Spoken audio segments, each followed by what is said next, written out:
अस्सलाम वालेकुम। इसराइल और हमास एक सीज़ फायर एग्रीमेंट पे फाइनली पहुंचने वाले हैं। इस जंग का अख्ताम 411 दिनों के बाद होने वाला है। ये एक अग्रीड अपॉन जो है वो सीज़ फायर होने वाला है। इस सब पे बात करने के लिए हमने एहसन तारिक साहब को अपने शो में मदऊ किया है। अस्सलाम वालेकुम सर। Thank you.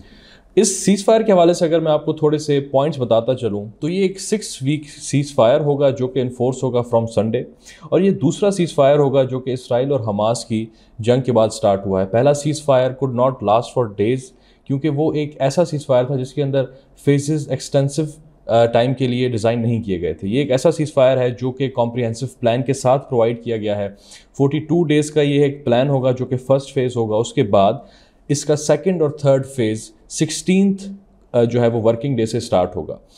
अब इन सब पे बात करने के लिए हमने जो है वो जो स्कीम रखी है, पहले इनकी पॉइंट्स डिस्कस करेंगे, बाद में जाके थोड़े से इम्पैक्ट्स और जो कि रीजन पे और वर्ल्ड ऑर्डर पे थोड़े से हम देख लेंगे। सर सबसे पहले ये बताइएगा, जैसे मैंने इस हवाले से आपको शेयर किया कि ये एक कॉम्प्रिहेंसिव 6 वीक प्लान है, और आपको भी पता है कि Leo Tolstoy War and Peace में ये कहता है कि the strongest of all warriors is 2 patience and time. इस सारी बातों को इस पूरे प्लान के अंदर मद्देनज़र रखा गया है। आप क्या समझते हैं कि ये जो प्लान है ये किस तरह स्टार्ट होगा और इसके अंदर क्या क्या मेन पॉइंट्स होंगे? देखिए, एक्चुअली जो सीज़ फायर है उसके बारे में अभी तक की जो रिपोर्ट्स हमारे पास हैं, I would like to add at this point कि Palestine is in a perpetual state of ceasefire. ये पहली दफ़ा तो नहीं होगा। The same thing was witnessed in 1970s, फिर 87 के बाद जब फर्स्ट हुआ था उसके बाद भी प्रॉब्लम आई थी इंतफादा के बाद, फिर 93 के बाद भी हमें देखने को मिला, फिर 2005 में जब जंग हुई तब, फिर लबनान वॉर के बाद जो सीज़ फायर देखा।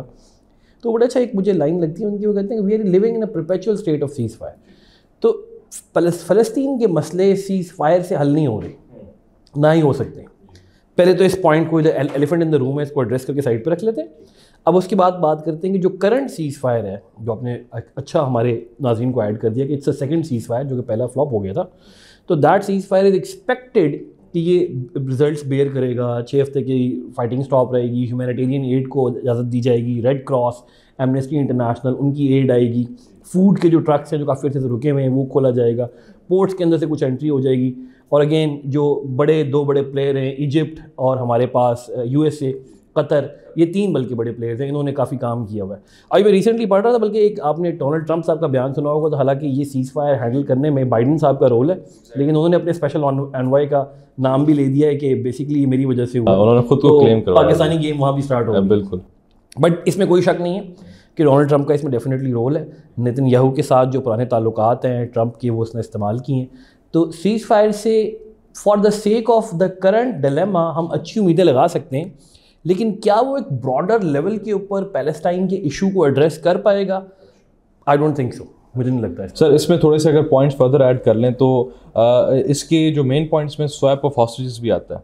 अब इस पॉइंट को अगर डिस्कस करें हम सबसे पहले, तो हॉस्टेजेस को स्वैप करने से क्या आप ये समझते हैं कि इसराइल ने तो हज़ारों लोग कैप्चर किए हुए फ़लस्तीनियों बेचारों के पास कितने को हॉस्टेजेस होंगे इसराइलियों के? जो एलिजेड बयानी है वो है 250 हॉस्टेजेस, और वो वापस होने, लेकिन वो फर्स्ट फेज के अंदर फर्दर वो एक अपना डिसाइड कर नहीं। ये है, मैं इजरायली हॉस्टेजेस की बात कर रहा हूँ। बाकी जो पैलेस्टीनियन हॉस्टेजेस हैं उनको हॉस्टेजेस नहीं कहते, वो उनको क्रिमिनल्स कहते हैं, जो कि स्टेट ऑफ इजराइल उनको क्रिमिनल समझती है और अपने कोर्ट्स के जरिए सजा दिलवा के अंदर बंद रखा हुआ है।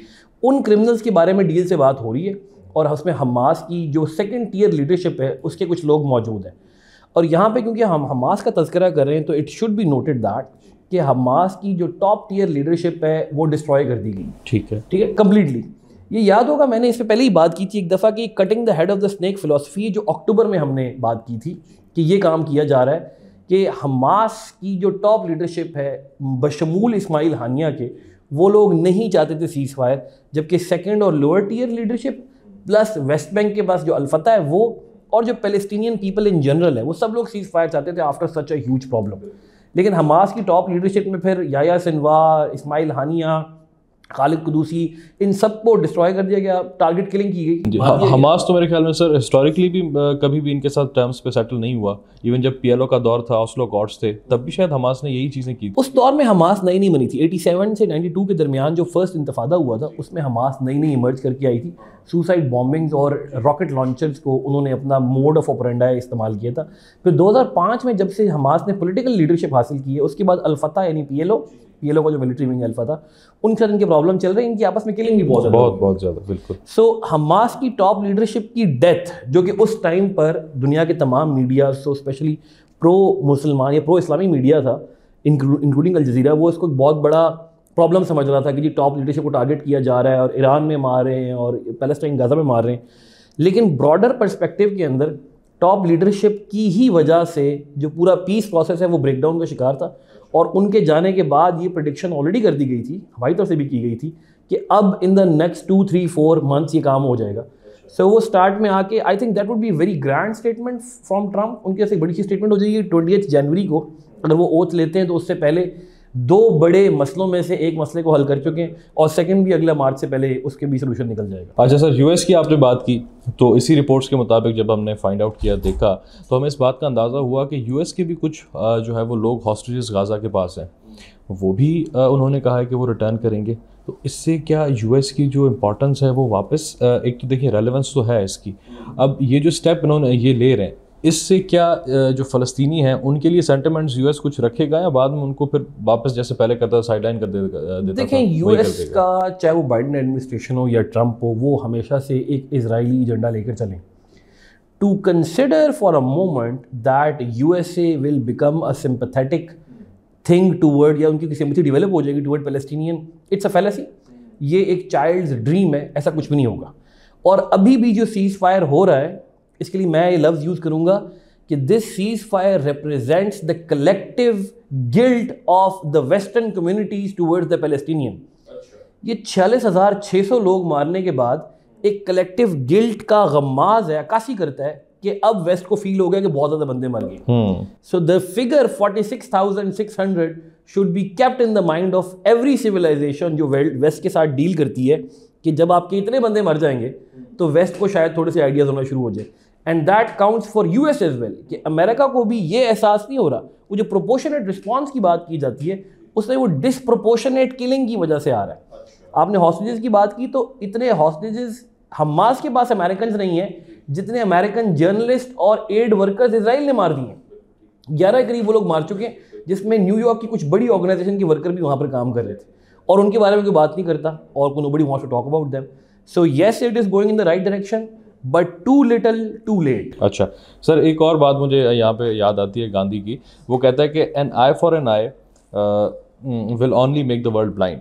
ठीक है, इसके साथ यहाँ पे जो है वो मैंने एक चीज़ पॉइंट लिखी हुई थी कि ये जो हॉस्टेजेस का रिलीज़ का सिस्टम है, इसके बाद ह्यूमैनिटेरियन एड का इन्फ्लक्स होगा।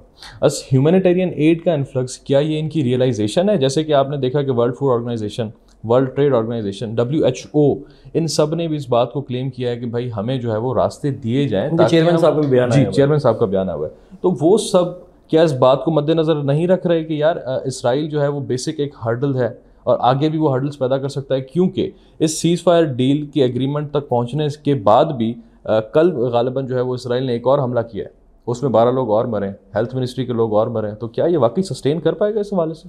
एक तो ये कि सीज फायर जो बिगिन होगा वो संडे से होगा, तो संडे तक इजरायली फ़ौज कार्रवाई करेंगी, और बल्कि एक नज़रिया तो ये कहता है कि शायद अगले 3 दिनों में कुछ ज़्यादा अटैक्स करें, या वो लास्ट हाइड आउट जो उन्होंने मैप्स पे मार्क कर रखी हैं उनको सीज फायर से पहले तबाह किया जाएगा। ये सीन रिपीट हो रहा है सर वर्ल्ड वॉर 2 का, जैसे जर्मन्स ने कंसंट्रेशन कैंप में जूस के साथ किया था, फिर अमेरिकन ने आके उसको फाइंड आउट किया था। ये भी गालिबन वही सीन तो नहीं? आई डोंट थिंक कि यहाँ पे कंसंट्रेशन कैंप वाला सिस्टम होगा। इट्स लाइक वो फिंगरस्टाइन बड़ी अच्छी बात करते हैं कि Gaza itself is a collective concentration camp, वो पूरे कंसंट्रेशन कैंप बना हुआ है। तो वहाँ पर क्या तबाही होती है उसके लिए हमें जाकर देखने की ज़रूरत नहीं है। मीडिया के तमाम बड़े ग्रुप्स मौजूद हैं और उसकी रिपोर्टिंग आ रही है। आप अगर वो खाली बिल्डिंग का एनालिसिस कर लें तो वहाँ पर कुछ भी नहीं बचा हुआ। सो इजराइल का ये एजेंडा कि हमने कैसे करना है, मैं अगेन ये बात करूँगा, it's again a good thing, but it's very less, बहुत कम हो रहा है, और इतने अवाम के मरने के बाद कोई खास इसका फ़ायदा नज़र नहीं आ रहा। ठीक है सर। प्लस यहाँ पर एक जो फैक्टर मैं ऐड करना चाहूँगा वो अभी तक एक क्वेश्चन मार्क बना हुआ है, एंड दैट इज़ ईरान।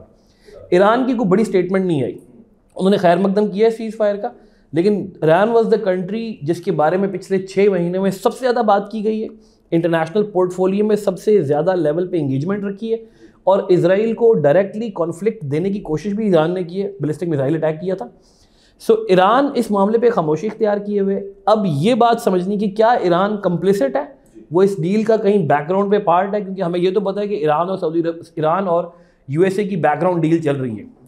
जो रिचर्ड हास ने जो स्टोरी ब्रेक की थी कि बैकग्राउंड पे इनका काम चल रहा है, तो उसको इसी का पार्ट बना लिया गया। सो प्रोबेबली ये हो सकता है। फिर अगेन हमास की टॉप लीडरशिप के बनने की वजह से ईरान थोड़ा सा बैकफुट पे भी चला गया, क्योंकि जो नई लीडरशिप है वो उस लेवल पे इरानियन बैक या इरानियन झुकाव नहीं है जो हमें नज़र आ रहा है। सो ईरान का रोल अब बड़ा ज़बरदस्त है, और ईरान की वजह से इस टाइम पे अगर आप आर्टिकल्स देख रहे हैं तो तमाम कंट्री सऊदी अरेबिया की तरफ बात करें। सऊदी अरेबिया डायरेक्टली इसका पार्ट नहीं है, उसने अपना फ्रंट मैन रखा हुआ है कतर को, उन्होंने कहा सारा काम किया है। तो सऊदी अरेबिया ईरान को कैसे इस बात की यकीन दहानी कराएगा कि this issue should be left alone और हमें रीजनल स्टेबिलिटी की तरफ आना चाहिए, और ये एक अंदोहनाक नागहानी आफत थी, अब इससे बाहर निकलना चाहिए। साथ में ये भी बता दीजिए कि ओवरऑल एक रीजन के लिए क्या नई चीज़ हो सकती है। देखिए इसके अंदर मीडिएटर्स में अगर हम की प्लेयर्स का रोल देख लें तो इजिप्ट था, यूएई था और कतर था। कतर के प्राइम मिनिस्टर ने बहुत एक्टिवली प्ले किया है इसमें, गालिबन उनका नाम मोहम्मद इब्न अब्दुर्रहमान जो है वो, उन्होंने बड़ा एक्टिवली प्ले किया है। तो क्या आप समझते हैं कि इनका जो स्टांस था आफ्टर अब्राहम अकॉर्ड्स, जो आपको पता है कि एक ब्रोकर भी यूएई ने करवाया था और गालिबन सऊदी अरेबिया ने, अमेरिका ने मिल के, अब्राहम जो इनका नाम था सेमेटिक रीजन्स की वजह से, तो क्या ये एक नया ब्लॉक एक सिस्टम जो है वो क्रिएट कर सकता है? क्योंकि हम जब भी कॉन्फ्लिक्ट्स की बात करते हैं, आप भी खुद करंट अफेयर्स पढ़ाते हैं, पाकिस्तान अफेयर्स, तो आप भी ये बच्चों को बताते होंगे कि ब्लॉक पॉलिटिक्स एक इंपॉर्टेंट चीज़ होती है जो करप्ट होती है कॉन्फ्लिक्ट्स की वजह से। तो क्या एक नई ब्लॉक पॉलिटिक्स यहाँ पे स्टार्ट हो सकती है? अगर इस चीज़ को देख के हम ये कंसिडर करेंगे कि शायद सऊदी अरब की बैकिंग पे मिडल ईस्ट का कोई ब्लॉक बनेगा, तो ऐसा नहीं होगा। मिडल ईस्टर्न कंट्री की हिस्ट्री है अपने कॉन्फ्लिक्ट्स की, नेचर ऑफ डिस्कॉर्ड्स की, वो इकट्ठे नहीं हो सकते। यहाँ पर जो एनार्किक थ्योरी है वो ये बताती है कि बजाय इसके कि आप पीस मेकर्स, आप उन लोगों पे फोकस करें जो पीस को डिस्टर्ब कर सकते हैं। और पीस को डिस्टर्ब करने के लिए इस टाइम पर मिडल ईस्ट में आपको दो बड़े प्लेयर्स नज़र आते हैं, one is Iran and the other is Turkey. ये दोनों तय करेंगे कि मिडल ईस्ट आगे किस तरीके से मूव करता है। As far as KSA या दूसरे GCC की countries are concern, they are looking towards a certain block politics, और वो सऊदी अरेबिया उनको लेकर आना भी चाहता है उस तरफ, बट आई डोंट थिंक कि बाकी कंट्रीज उसका साथ बनेंगे। और हिस्टोरिकल ग्रीवेंसेस KSA के साथ दूसरे तमाम अरब कंट्रीज़ की भी इतनी ज़्यादा है कि I don't see a block formulation कि यहाँ पे कोई ब्लॉक पर बन पाएगा। तो सर ओवरऑल ये एक क्रिस्पली बता दीजिए कि दुनिया के अंदर क्या क्या नए मामला हो सकते, जैसे आपने एक हिंट दी कि यूक्रेन वॉर भी एंड हो सकती है, क्या ये वाकई एक ट्रंप का रोल एक मेजरली था जिसके अंदर ट्रंप ने वाकई ये रोल प्ले किया? क्योंकि पॉलिसीज़ तो जाहिर सी बात है हर प्रेसिडेंट की अपनी होती है, जबकि ट्रंप एक रिपब्लिकन भी है, उनका फोकस रिपब्लिक पे होता है। आपको इसकी आइडियोलॉजी का बेहतर पता है, आप यूएस के भी एक मैं समझता हूँ तालिब इल्म भी हैं और अच्छी खासी आप एक अथॉरिटी भी हैं उस पर। तो क्या ट्रंप का एक अच्छा एक पॉजिटिव किरदार हो सकता है in future related to this? देखिए, ट्रंप की जो आइडियोलॉजी है वो उसकी कैंपेन से बड़ी विजिबल थी। आजकल ट्रंप साहब कुछ ट्वीट्स वगैरह ऐसी करना शुरू हो गए जो ज़रा मशकूक हैं। उसके अलावा लेकिन हमेशा से उन्होंने पीस मेकिंग की तरफ बात की है। अपनी ओहायो वाली स्पीच के अंदर भी उन्होंने क्लेम किया था कि मैं ऑफिस लेने से पहले ये यूक्रेन का इशू ख़त्म करा दूंगा। अब उनका ऑफिस नहीं हुआ, यूक्रेन का इशू तो ख़त्म नहीं हुआ अभी तक, लेकिन पैलेस्टाइन का अपने एंड की तरफ जा रहा है। So Trump has always supported peace. वो नहीं चाहते कि यूएस का ओवर आर्चिंग मिलिट्री रोल बढ़े, वो बढ़ा सकते हैं, रिपब्लिकन की हिस्ट्री रही है, लेकिन वो नहीं चाहते। सो ट्रंप का इसमें क्या रोल है? उनके जो स्पेशल एनवॉय थे, उनको मुझे नाम ध्यान में नहीं आ रहा, स्टीव कुछ नाम है, उन्होंने एक बहुत बड़ा रोल प्ले किया है। नेतन्याहू को टेबल पर लाने के लिए ट्रंप का बहुत बड़ा रोल था। क्या बाइडेन एडमिनिस्ट्रेशन का इसमें बहुत बड़ा रोल है? That is a huge question mark. I don't think Biden administration को खास काम कर रहे हैं। स्पेशली यूएस के अंदर जब इलेक्शन हो जाते हैं नवंबर के बाद, तो उसके बाद एक टर्म आती है, इसके लिए प्रेसिडेंट के लिए इस्तेमाल करते हैं, उसे कहते हैं लेम डक प्रेसिडेंट। तो वो अभी बाइडेन है भी लेम डक प्रेसिडेंट, और उनका कोई खास रोल इसके अंदर रह नहीं गया। So I think Trump is a peace loving person जो कि आगे जाकर ज़्यादा बेहतरी क्रिएट कर सकते हैं इस रीजन के अंदर। यूक्रेन के मामले में मैं ये बात करूँगा, अभी जो ट्रंप का प्राइमरी फोकस शिफ्ट होगा आई थिंक जनवरी के एंड के ऊपर, वो सीरिया की तरफ होगा, क्योंकि सीरिया का प्रॉब्लम इमर्ज करके पूरा फैल सकता है नॉर्थ में, पूरे जो हमारे पास बाल्कन्स के रीजन है, कॉकासस तक, वहाँ पर जा सकता है। सो वो एक एजेंडा बनेगा।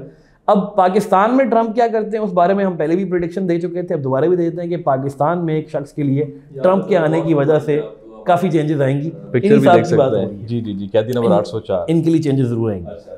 चलें सर, हमारे ख्याल में आपने बड़ी अच्छी एक एक्सप्लेनेशन दी। मैं भी एक कोट ऐड करना चाहूँगा सन त्जू का आर्ट ऑफ वॉर, जो हम पहले डिस्कस कर रहे थे, he will win who knows when to fight and when to not. Trump मेरे ख्याल में उस आइडियोलॉजी का मालिक है, उस सोच का मालिक है कि उसको पता होता है अगर आप मैकेवेलियन एरा की बात करें तो वो उसको भी फॉलो कर सकता है, एक डिसीवर भी हो सकता है, बट सन त्जू ये बड़े अच्छे तरीके से एक्सप्लेन करता है इस बात को, और वही चीज़ें वो इम्प्लीमेंट करता है मोस्टली मिडल ईस्ट में। अगेन मैं एक बात कोट करना चाहूँगा यहाँ पे, जो मैंने शायद पहले भी आपके साथ की थी, कि अमेरिका का वर्ल्ड ऑर्डर यही है कि एशिया में डिसऑर्डर हो। तो नाजरीन, इस सब के साथ आपकी इजाज़त चाहेंगे। ये था हमारा एक्सप्लेनर इस सीज़फायर के हवाले से। अपने ख्यालात का कमेंट्स में इज़हार कीजिएगा। आपका बहुत शुक्रिया। अल्लाह हाफ़िज़।